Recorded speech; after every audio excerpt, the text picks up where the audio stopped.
Hey Fearless Mods fans, it's Biff, and we are going to work on the 2005 Nissan Titan today. I've got this issue here with the blower motor that when I turn it on, it goes to full blast regardless of what the setting is. Stay tuned. Let's go ahead and get a quick look at it here. So I'm going to turn that on and flip the motor on. It's full blast regardless of what I have the setting on. So that is the resistor down here.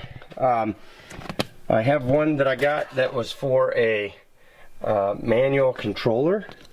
I would have thought that that would have been the right one because I have a manual control. I don't have dual climate or anything to do with digital temperature keeping. It's just whatever you set your temperature on, and blower motor, that's what it's going to give you. But if you look up under here, you can see that the one that I've got right there is not matching the one that I have right here. This one, the connector comes straight off the bottom. This one, it comes out the side. The whole thing is fatter looking. And when I pull it out here, I'll show you a little bit of the differences between the two, and then I'll run back to the parts store and pick up the right one. All right, let's start off here with too big of a socket. All right, let's start off here with a perfectly sized, no. All right, this thing is small. One of two options here. Let's see what we got. It's not a 5mm. So let's see if it is a 7/32. That's what it is. So it's a 7/32 bolt. And we'll take two of these out. And you can see right away the huge difference in this one compared to the other one. So now let me see if I can get this thing to come loose. There we go. Still a 4-prong setup inside there. So whereas this one has the 4 going this way, it looks like the same connector could actually go on there. But this one you can see does not point up like this.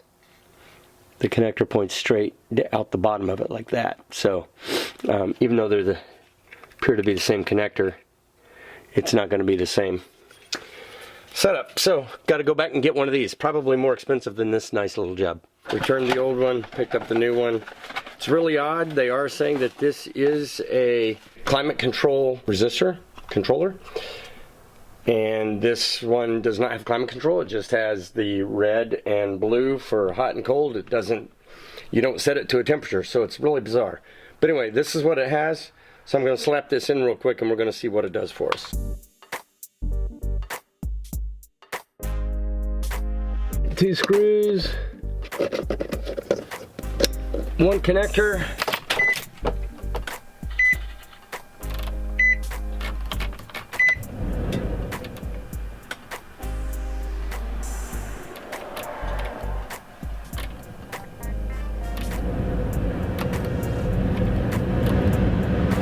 so it's delayed, but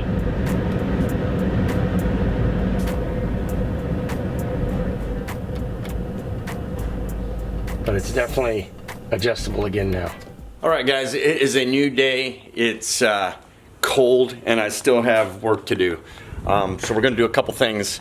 As you saw, we finished up the relay for the fan, and it lasted for about 5 seconds operationally, and then it went to full blast again. So I've got to investigate whether or not it's it probably was not a bad relay or resistor, but it was probably maybe a bad fan motor that's causing it to short out. So I've got to figure out what's going on with that. I still need to change the oil, and now I've got an exhaust tailpipe that has rusted loose, and I'm going to go ahead and grind that and get that reattached. So let's get into another day of this. So we got the truck backed in here, Trans Am's charging, the motorcycle's charging, all these cold dead batteries. The truck barely started, but it did. And here's the first thing we're going to tackle. So you can see right here the tailpipe is hanging down both in front and in the rear, because it has rusted off on the front. I plan to pull the tailpipe off here and then we'll get a game plan. All right, it's time to see how cold we can make our hands under here. WD-40 to give a little lubrication to the little rubber grommet that this thing pokes into. And then we'll see if we can wiggle it out of here. Okay, that was easy.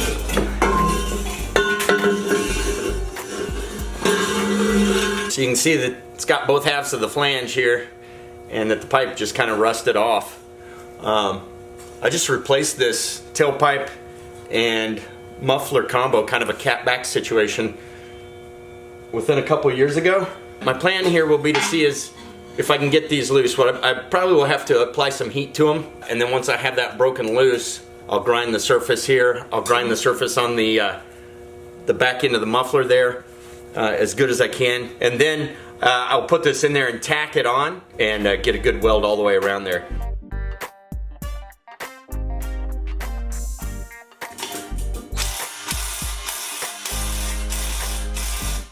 So nothing's going to budge, so I'll go ahead and get the oxyacetylene torch out here and heat this up. I don't know if I got enough acetylene to get this red hot. And that's it. So I guess I'll just try to see if I can twist them off. Alright, so we're going for the big breakover button. Let's see what we can do. Well, I got some movement. Well, we lucked out and got those off without the torch. So what I'll do is just clean up the surfaces a little bit so that I can sandwich it back down with the bolts. And then I'll be able to tack it on there, and then I'll see if I can pull that off and weld it all the way around.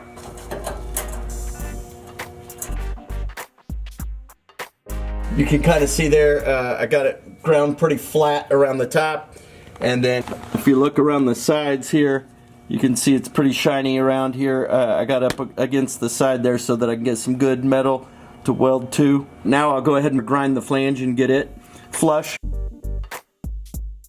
I've got a relatively flat surface on both of these and some raw metal around the edges so I can get a good weld to it. I'm guessing the other one's going to fit inside of this a little bit. This looks bigger than the other one, especially since it necked down and we ground away a little bit of that. So it might be a challenge. We'll see how it goes. Yeah, so that fits clear inside there, which is going to make it kind of fun. It is close, so I think what I'll be able to do is put the tailpipe on there.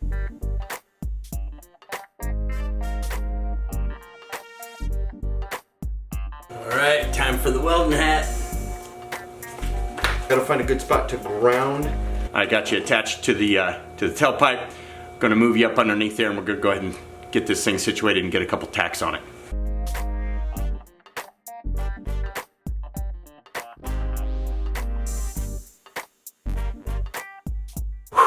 Okay, might as well be 10. This is some crappy exhaust system I got from China, especially with it being rusted and thinned out even more.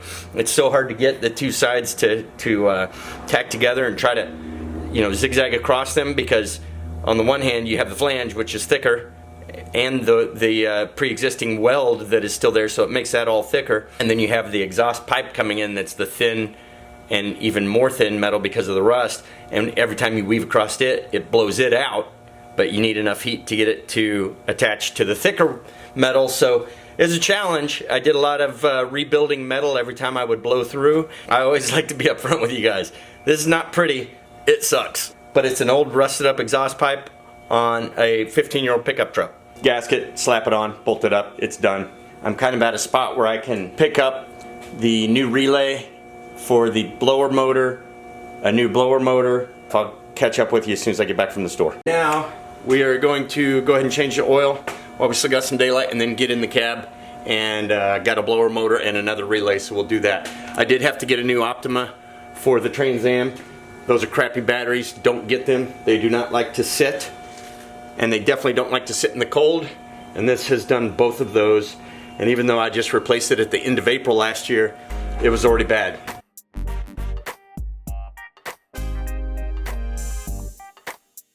So I find it unbelievable that this truck takes the exact same oil filter as the STI. That's a little oil filter for a 5.7 compared to a 2.5 liter.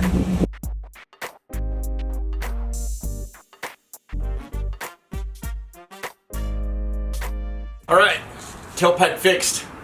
Batteries in the Trans Am. Oil change is done. Time to get back in here and swap out that relay that was bad, but also the blower motor. Okay, so again, I just took this connector off, and then I'm going to take out the two 7/32 bolts that hold the rheostat in, and that's how quick and easy that comes out.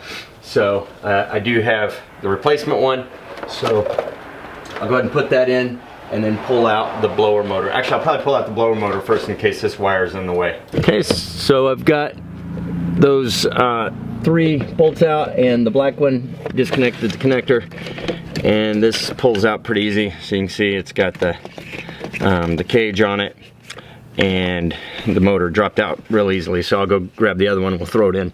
All right, the one I have here, got it from AutoZone. It's a VDO brand because it's what they had in stock. Hopefully it's the right one. It does have a cage. Nothing else comes in there. It's got the cage. Compare it with the old one here, and everything appears to be identical from what I can see there. So we'll go in with the new one. Orient it so that the connector is facing towards the front. That little lump over here lines up. That looks like I'm there. So I'll go ahead and start getting some of these put back in. 7/32 screws. So that's enough to hold it while I put the other 2 in. Okay, so all 3 of those are in and snugged up. Go ahead and plug this in. And then this one here up out to my 7mm socket. Just a nice little snug. All right, so I got my 2 left for this resistor. You would think that this is a manual controller. It's just a red and blue dial for setting temperature. But this is what they call the automatic climate control type relay. It is kind of strange that that's how this is set up. Just putting in the 2 screws with my 7/32 nut driver. Snap that in, and that's a job complete. That took like maybe 10 minutes, 15 at the tops to do both of those. Fingers crossed. So you can hear it clicking on and off, and it's blowing at intermediate amounts, so that's nice. So that's must have been what it was. We'll see how long that holds up. Hopefully it's not going to do what it did before. You know, quick, easy job to do that. When we were looking at the fan, it showed the resistor on the AutoZone screen, saying this is what people also tend to buy, kind of like when you're on the internet. And when we clicked the resistor, it did show up and say that that you could have a bad resistor that could burn out a fan motor. It seemed to be doing the opposite. It seemed to be that a bad fan motor was burning out the resistor, and it did not say that it would do that, but apparently it goes the other way too. Not real cheap. I think that motor was about 90 bucks, and this was about 70 bucks. So that's about 150, 160 bucks to do both of those. The truck's done for now until we go tackle those axles, but I just want to let you know that Fearless Mods Garage is going to be moving. We're heading again further west. This time we're going to be heading to Illinois near St. Louis. And so I know you haven't seen any content for a while, especially on the STI. There will be some of that coming up soon. It's running great, and so I've just been driving it. I'm about to hit 30,000 miles on that thing, and it's running like a champ. Hey guys, that's going to be it. I know it's been a while, but thanks for watching. I hope this was helpful and that you enjoy watching us make a little bit of progress here in the Fearless Mods Garage. Thank you for liking, and thank you for watching us. We'll catch you again real soon. Take care.